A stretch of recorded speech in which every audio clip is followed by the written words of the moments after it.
Hello, this is Matthew Chang from HLB. Thank you so much for taking the time to the call on busy weekend. Could you introduce yourself? Absolutely. Thank you, Matthew. So my name is Dr. Arlo Mcginn, and I'm the Managing Director of Product Development here at LSK Biopharma. Thank you, Arlo. As you have seen, the Korean market reaction to the Angel study top-line results have been very negative. Do you feel there has been some overreaction in the public market to the top-line results? Absolutely, yes. I think the main point to stress here is that although the trial did not meet the overall survival endpoint, that doesn't mean that we believe that the technology or that rivasarinib has failed. One major reason for this is that rivasarinib is already successfully being used and has been used for a number of years now in the Chinese market. The second reason is that the data that we've seen from our own clinical programs, including the Angel study, indicate to us that rivasarinib is in fact working. There are a lot of reasons why a study may not meet its primary endpoint, and in this case, while the Angel study did not meet the primary endpoint, we do not believe that these results mean that rivasarinib itself has failed. LSKB just announced that the primary endpoint was not met, but that the secondary endpoint seems positive. This has caused a lot of concern in the Korean market. HLB is getting a lot of questions asking if rivasarinib has failed based on this one press release. It might be helpful to disclose additional data.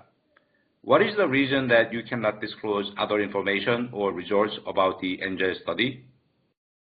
Well, there are actually a few reasons that we can't disclose additional data. The first is that we haven't had a chance to review all of the data yet. The additional secondary endpoints and other patient data, such as safety adverse events, is still undergoing quality review. We're not expecting to actually get draft figures, tables, and listings of the full clinical trial and clinical study data set until late July. Secondly, we intend to publish the full report with our principal investigators within the next few months. In order for us to get accepted to peer-reviewed scientific publications, it's necessary that we represent that the data has not yet been released.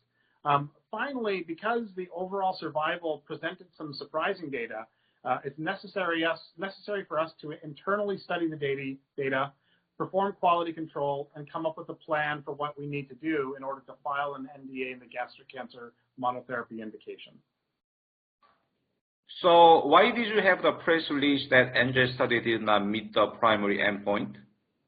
Well, we had the press release early because a lot of people have been waiting to see if we met the overall survival and progression-free survival endpoints. If we had met the overall survival endpoint, people will generally know and understand that there's a good chance that we can file the NDA in the United States later this year. So we asked the statisticians to give us the data for overall survival and progression-free survival first and very quickly. This is the first data that we received, and we need to be discussing this data with potential partners and investors. Inevitably, rumors can get out, and we wanted to be fully transparent so that business can be done in a fair manner.